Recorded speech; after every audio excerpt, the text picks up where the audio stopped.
today's question is, what do I need to get? What are all the products I need to get when I start a cross stitch? Okay, well, first up is your pattern.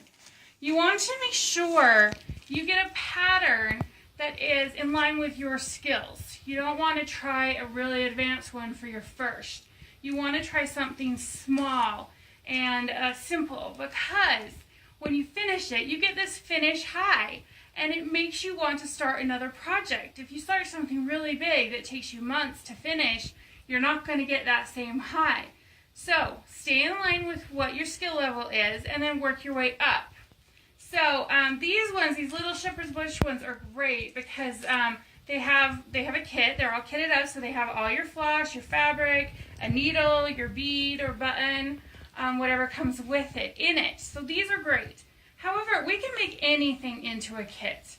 We can pair it with a floss, we can pair it with fabric, we can add the beads and everything. So anything can be made into a kit. But you wouldn't want to try like a lavender and lace as your first. You'd want to do several stitching before you work your way up to something like this. So your foundation is your fabric.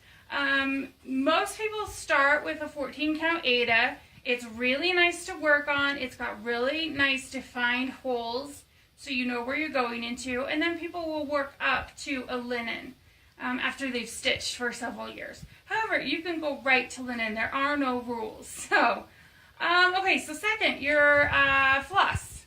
Whether you're using DMC floss or hand-dyed, whatever, you're going to need a way to store it because your end product is only as good as the materials you use. If your floss are in a bag, they're getting dirty or twisted or torn, then your end product will look dirty.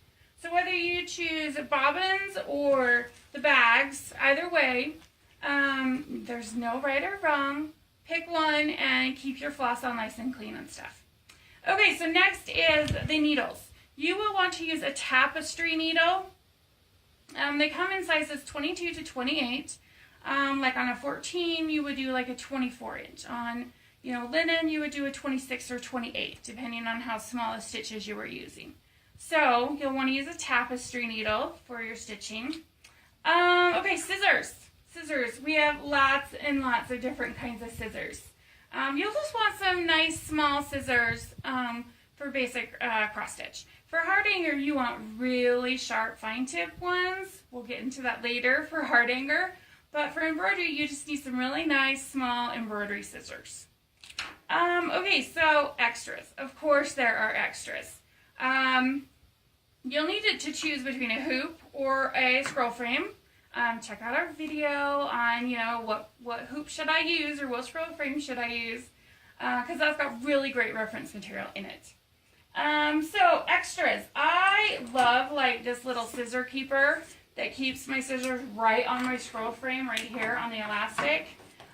We've got like highlighter tape, tweezers, some of these really super cute, fun needle minders. I mean, they just kind of sit on your stitching and hold your needle. They're just cute. There's always extras. So, basically, first let's go back. So, what we need to start a cross stitch. First, your pattern.